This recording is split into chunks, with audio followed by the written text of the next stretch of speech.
Class is in session. Good morning. How are you doing today? All right. Good. Listen, the year of Du Bois has involved many things, this reading every week, but also we have symposiums and seminars, and we're going to have one this Thursday and Friday, tomorrow and Friday, each day from 5 to 9 p.m. at the Union Hall of 1199C, 1319 Locust Street, and the title of this symposium will be The Black Worker in This Time, a Force for Peace and Justice. So, I'd like to invite everybody to come out to that. We're going to talk about the election yesterday, a very historic election that didn't change very much except deepening and intensifying the divisions in the country. I'll leave that there. But everybody is invited to come out. I think you will enjoy it and learn a great deal. We're going to talk about Martin Luther King and Paul Robeson, the Memphis, Tennessee strike of sanitation workers, Paul Robeson's work on behalf of labor and peace, and so on. So come out. I think you will enjoy it. If you all remember, 2 weeks ago, I read from Du Bois's essays on Paul Robeson and Kwame Nkrumah. Kwame Nkrumah was the leader of Ghana's independence movement. And last week, I read from Du Bois's essay on Toussaint Louverture and the Haitian Revolution. Du Bois always singled out historic figures to talk about history itself. And today I want to read from two of Du Bois's essays on world transformative figures of the 20th century, Mahatma Gandhi, leader of the Indian anti-colonial struggle, and Joseph Stalin, leader of the Soviet Union from 1924 to 1923. So I'm going to begin with Gandhi. With the First World War came my first knowledge of Gandhi. I came to know Lajpat Ray and Madame Naidu. John Haynes Holmes was one of my co-workers in the National Association for the Advancement of Colored People, and he was a friend and admirer of Gandhi. Indeed, the colored people in the name NAACP referred to not originally just American colored people, but the world. I remember the discussion we had on inviting Gandhi to visit America and how we were forced to conclude that this nation was not civilized enough to receive a colored man as an honored guest.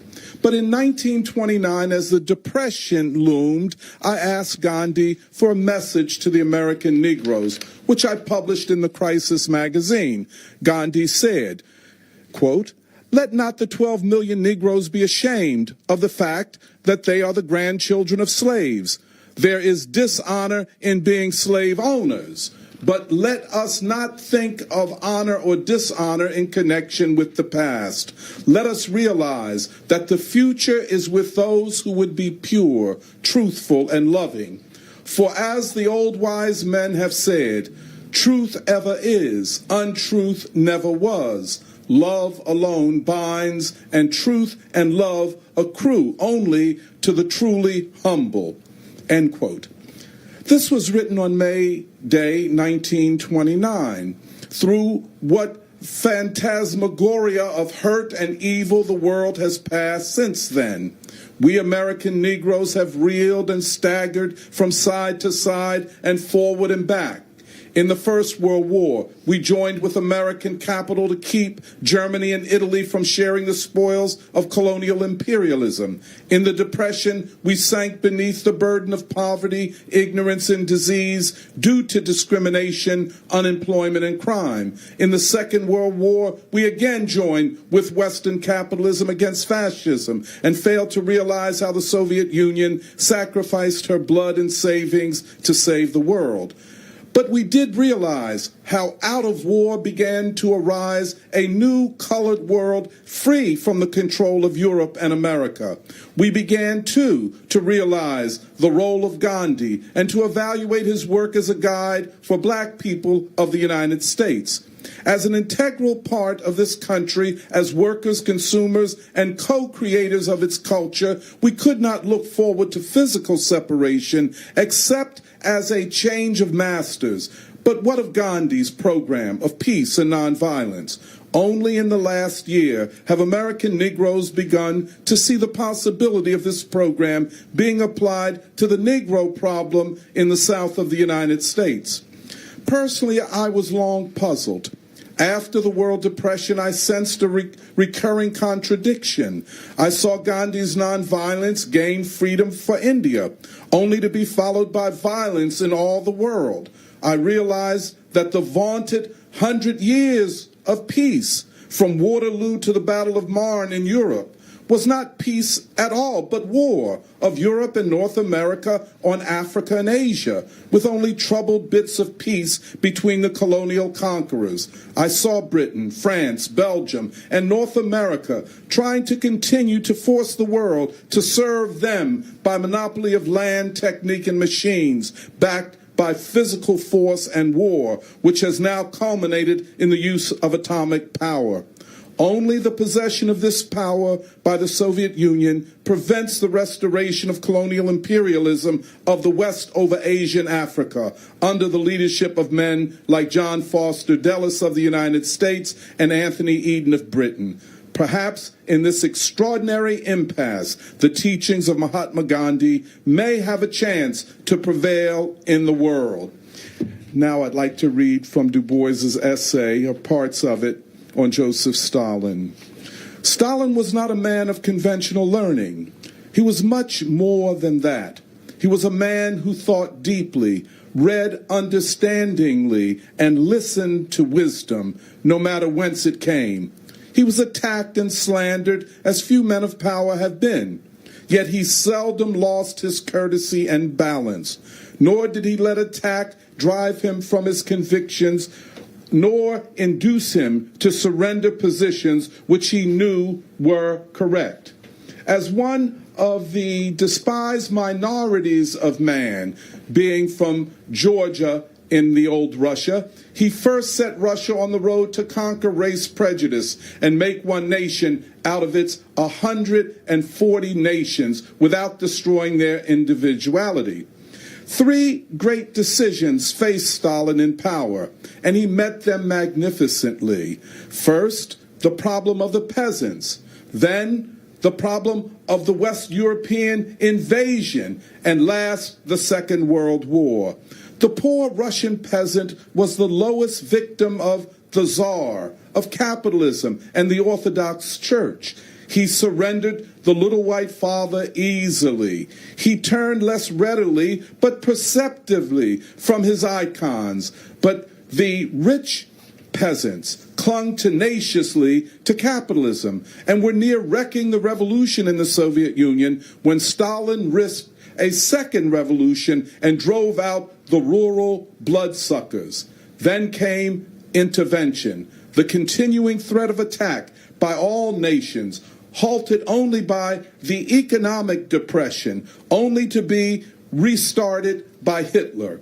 It was Stalin who steered the Soviet Union between 2 unacceptable possibilities. Western Europe and the U.S. were willing to betray her to fascism and then had to beg her aid in the Second World War. A lesser man than Stalin would have demanded vengeance for the agreement at Munich, but he had the wisdom to ask only justice for his fatherland. This Roosevelt granted, but Winston Churchill held back. The British Empire proposed first to save itself in Africa and Southern Europe, while Hitler smashed the Soviet Union. The second front faltered, but Stalin pressed unfalteringly ahead. He risked the utter ruin of socialism in order to smash the dictatorships of Hitler and Mussolini in Italy.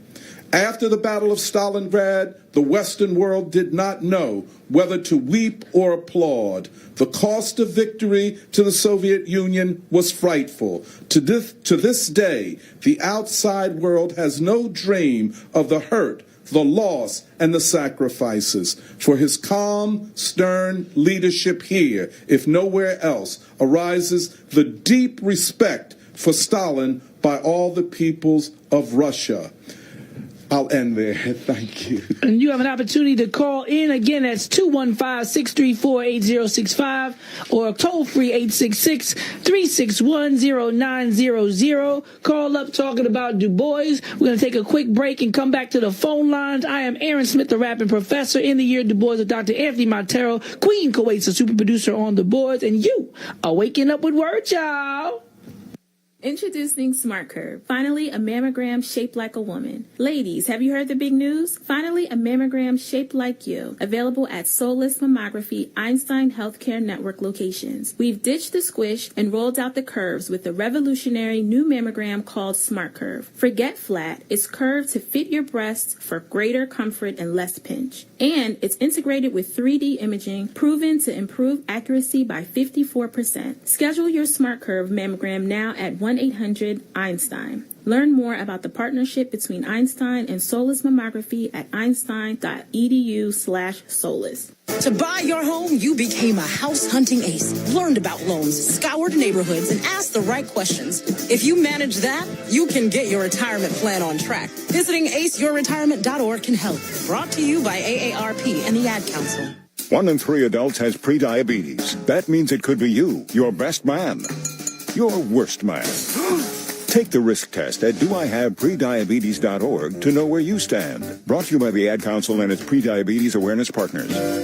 The Empowerment Experience is coming. Join WURD Radio for our second annual WURD Empowerment Experience, Saturday, December 1st at the historic Arch Street Meeting House, located at 320 Arch Street in Philadelphia. This year features a special presentation by nationally acclaimed author, life coach, television personality, and former WURD host, Iyanla Van Zandt, host of Iyanla Fix My Life. When people get stuck into a way of thinking and being and living, it becomes so natural. It's like water to the fish. The WURD Empowerment Experience will also include health and wellness resources, a job readiness workshop, a holiday marketplace where you can shop with and support locally owned businesses, and we'll be broadcasting live the entire day. The Empowerment Experience is free and open to the public. However, Iyanla Van Zandt's presentation is ticketed. Secure your seat today at wordradio.com or call 215-425-7875. Hurry. The early bird special ends November 23rd and includes a deep discount for 4 WURD members. It's the WURD Empowerment Experience, Saturday, December 1st. Doors open at 11. Sponsored by Keystone First, Comcast NBC Universal, Wells Fargo, the Pennsylvania Department of Transportation's Real ID program, and the Department of Drug and Alcohol's Open Enrollment program. You're listening to Wake Up with WURD on WURD Radio, 96.1 FM and 900 AM WURD, Independent Black Media. Independent Black Media, 900 AM, 96.1 FM, WURD, WURDradio.com. Listen live anytime and log on. If you don't have that app, you know to go download an app. Like you know, I am the host of the show, Aaron Smith, the rapping professor. She is Queen Kuwait's a super producer. Put some respect on her name. At this time, we're in the middle of the Year of Du Bois segment. Dr. Anthony Montero, the phone lines are lit, and we have Sister Cheryl from Sicklerville on the line. Thank you for waking up with WURD. Thank you for taking my call, and thank WURD for superb broadcasting for over 15 years. Thank you. I just want to, also, I'm full of thanks this morning. Thanks to Professor Montero for the work that he's continued to do in our community for, I don't know. I know for myself it's been over 25 years, and his consistency, and he's just on point at all times and keeping ancestors alive. Thank you. Thank you very much, Dr. Montero. And it was wonderful seeing you being honored at the Unity Community Center on this past Sunday. Yeah, that was a great privilege. You certainly deserve it, and so much more. Yes. Thank you. I have one question. I love this forum Wednesday mornings. I make sure I sit with a cup of coffee to listen. I have a question, though, about, I'm not sure about Gandhi. If it's just rumored that he did make disparaging remarks about African people. And I've heard the rumor, and I just know that you would put some truth to it. Yeah, that is very true. When he lived in South Africa, he spoke disparagingly about Africans. He was a leader of the Indian population in South Africa. You know, Gandhi was born in India. He went to England to be educated, and then he ends up in South Africa. And when he left England, he carried many of the prejudices about Africans that many people in the world, including black Americans, had and have towards Africans. However, that was not the end of the story, because what Gandhi became was far larger and much greater than what he was at his beginnings. And he became this great leader of the anti-colonial struggle in India, a huge and diverse population that he united in the struggle against British colonialism. But you're absolutely right that when he was a younger man in South Africa, he did make disparaging and anti-black racist remarks. Yes. Okay. So as long as he lived toward correcting it, yes. I'll read it differently. Thank you. And because of you, thank you, and thanks for your forum every Wednesday. Yes. You have a great day. Yes, thank you very much. Have a good day. Rashida from Southwest, thank you for waking up with WURD. Bismillahirrahmanirrahim. Good morning. Good morning. I just wanted to say thank you for the history lesson every Wednesday. But I wanted the listeners to know, and I like to say that all power is with God. And yesterday over the Washington Capitol, there was a double rainbow. So that was a sign from God as far as I'm concerned. And I'm so thankful that everybody came out and voted. And we now have checks and balances. We can check the president now. Mm-hmm. So I just wanted to say that. Thank you, everybody, for voting. And I'm just looking forward to what we're going to do next. Have a good day. Okay, thank you. Right. Take care. Also, Brother Anthony from Delaware. Hi, Dr. Montero. How are you? Fine. How are you, Brother Anthony? Yeah, I've been listening to you for the whole time you've been on, and it just fascinates me how Bois and Robeson knew that Russia didn't participate in none of that colonialism. And I think we have a warped picture of Russia given to us by the United States that, you know, that in a way Russia can use that over the colonial masters. No, they didn't get their power or anything from slave labor and people all over the world. Mm-hmm. And that fascinates me that Russia doesn't use that more as a weapon against Europe and Britain and America. Yes. And I'll take you off air. Yeah, thank you very much. And I would agree with you. You know, to understand the 20th century and to understand the 21st century, I think it is very important that we understand who were the colonial powers and the slave trading nations in the world. And they were Britain, Portugal, Spain, Belgium, the Dutch, and France and Germany. These were the colonial powers. And in a kind of interesting shift of the narrative, these colonial powers try to make it look like they were the liberators of the darker races of the world. And I think, like you say, Anthony, that that is a question that we have to get clear if we are to understand not just the 20th century, but really the 21st century. So thank you very much. And Araminta from West Philly, thank you for waking up with WURD. Good morning. Good morning. Thank you, Dr. Montero. This program has been so informative. I have learned so much. My question is, the year of Du Bois almost ending, right?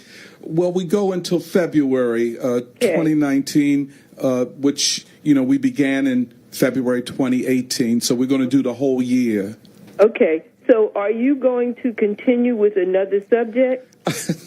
This has been most enjoyable and educational, and I really think it's necessary. I'll hang up and listen. Thank you again. Yeah, well, that's an interesting question. I mean, I think things like this, reading great thinkers and discussing great thinkers in our history, serves a profound purpose in focusing our people's understanding upon what our struggle is at this time. I've often thought that it might be a good thing to do a year of reading James Baldwin, but that, we'll have to discuss that after we finish this year of Du Bois.